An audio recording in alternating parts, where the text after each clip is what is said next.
Maharashtra ST कामगार सेना के द्वारा आंदोलन किया जा रहा है। आइए हम इनसे जानते हैं कि इनकी क्या क्या मुद्दे हैं और क्या मुद्दा लेके ये आज विधान भवन में आंदोलन करने आए हैं। आज या ठिकाणी सर्वप्रथम महाराष्ट्र टीव्ही तुमचं स्वागत करतो या ठिकाणी एसटी कामगार सेनेच्या वतीने।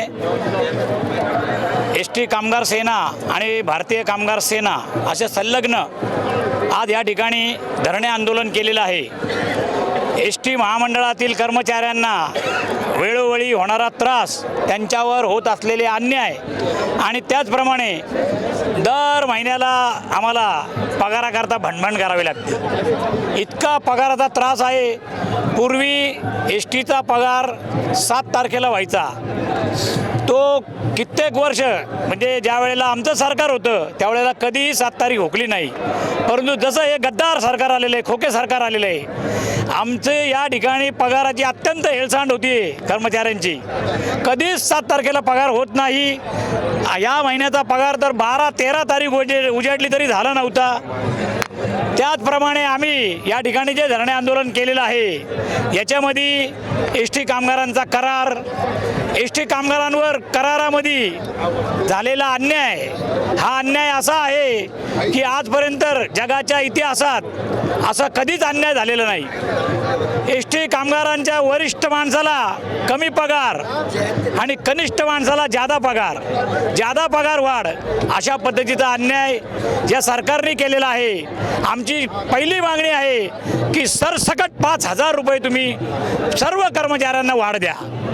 त्याचप्रमाणे आमचा महागाई भत्ता, नेहमी महागाई भत्ता वाढला की त्याचा फरक देत नाहीत। आता असा हा आमचा 30-40% फरक महामंडळाकडे आहे। आजपर्यंत ते आम्हाला त्याच्याबद्दल नाव काढत नाहीत। हा आमच्यावर होणारा अन्याय आहे। एसटी महामंडळामध्ये कनिष्ठ वेतन श्रेणी होती, एसटी कामगार सेनेने आंदोलन केलं आणि कनिष्ठ वेतन श्रेणी आम्ही रद्द करून घेतली। ज्या वेळेला एसटी कामगार सेना आंदोलन करते त्या वेळेला त्याचा निकालच लावतो आणि आजही आम्ही या ठिकाणी धरणे आंदोलनावर बसलेलो आहे। आम्ही या सर्व जेवढ्या आमच्या मागण्या आहेत या ठिकाणी, आमच्या स्वच्छतागृहाच्या मागण्या असतील, आमच्या रेस्टरूमच्या मागण्या असतील, आमच्या महिला भगिनींच्या मागण्या असतील, आमच्या सर्व मागण्या या मान्य केल्याशिवाय आम्ही शांत बसणार नाही। या ठिकाणी आमचे नेते विधान भवनात गेलेले आहेत आणि त्या ठिकाणी ज्या वेळेला आम्हाला बोलवतील त्यावेळेला आम्ही आमच्या या मागण्या प्रकर्षाने त्यांच्यासमोर मांडू। आमच्यावर होत असलेले अन्याय त्यांच्या निदर्शनास आणू आणि जर अन्याय आमच्यावरचे दूर झाले नाहीत याही पेक्षा मोठं आंदोलन आम्ही उभं करून या सरकारला आम्ही आज एसटी कामगार सेनेच्या वतीने इथं विधान भवनावर धरणे आंदोलन मोर्चा काढलेला आहे। त्या संदर्भात एसटी कामगार सेनेला 7वा वेतन आयोग मिळाला पाहिजे। जे मागे पगारवाढ दिली, कनिष्ठ कर्मचाऱ्याला 5,000 रुपये आणि ज्येष्ठ कर्मचारी त्यांना 2,500 रुपये वाढ दिली, ते सगळ्यांना सरसकट 5,000 रुपये केले पाहिजे। शिस्त आवेदन पद्धत याच्यामध्ये कामगाराला फार त्रास आहे, ती सुद्धा दुरुस्ती केली पाहिजे। परत कराराच्या जो महागाईचा 2016 पासून फरक आहे महागाईचा, ते सुद्धा दिलेलं नाही। घर भाड्याचा सुद्धा फरक दिलेला नाही। मागणी मान्य झालेला असून त्याचा फरक एसटी कामगाराला दिला नाही।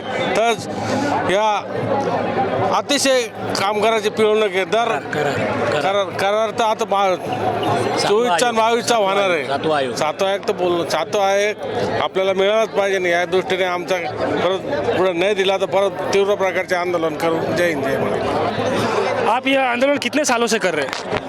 ये आंदोलन अभी 2 साल हो गए।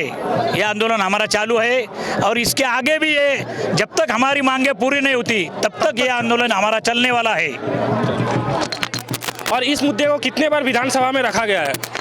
ये इस मुद्दे को हमारे जो विधायक है उन्होंने आज भी विधानसभा में इसके ऊपर लक्षवेधी दाखल किया है। जय महाराष्ट्र। आम्ही सगळे महाराष्ट्रातनं इथं एकत्रित आलेलो आहे आमच्या हक्काच्या मागण्या मागायसाठी। आज आमच्या 16 मागण्या मान्य करण्यासाठी आज आम्ही यशवंत स्टेडियमवर धरणे आंदोलनकरिता एकत्रित आलेलो आहे। आज परिस्थिती इतकी वाईट आहे की आम्हाला प्रत्येक गोष्टीसाठी सरकारसमोर भांडावं लागतंय, जेणेकरून जो आमचा हक्क आहे तो हक्क मागण्यासाठी सुद्धा आम्हाला भांडावं लागतो आहे। म्हणून आम्ही आत्ताच्या सरकारला आमच्या ज्या 16 मागण्या आहेत त्या मागण्या मागण्यांकरिता मागण्याकरिता आम्ही आज इथे एकत्र आलो. आज अख्ख्या महाराष्ट्रातनं आमचे कर्मचारी आलेले आहेत. त्याकरिता या सरकारने आमच्या मागण्या, आमचा हक्क हे आम्हाला द्यायलाच पाहिजे. प्रत्येकाचा हक्क घेणं हे प्रत्येकाचा अधिकार आहे आणि हे या सरकारने आम्हाला द्यायलाच पाहिजे. जय महाराष्ट्र. तो देखा आपने किस तरीके का एसटी महामंडल जो कामगार सेना है उनकी यह मांग है कि उनकी 7वीं वेतन लागू की जाए और उनके 5,000 रुपये हर महीने पगार बढ़ाई जाए. ऐसे अन्य खबरों के लिए देखते रहिए महाराष्ट्र टीवी 24. कैमरामैन प्रवीण के साथ में अभिषेक दुबे, नागपुर.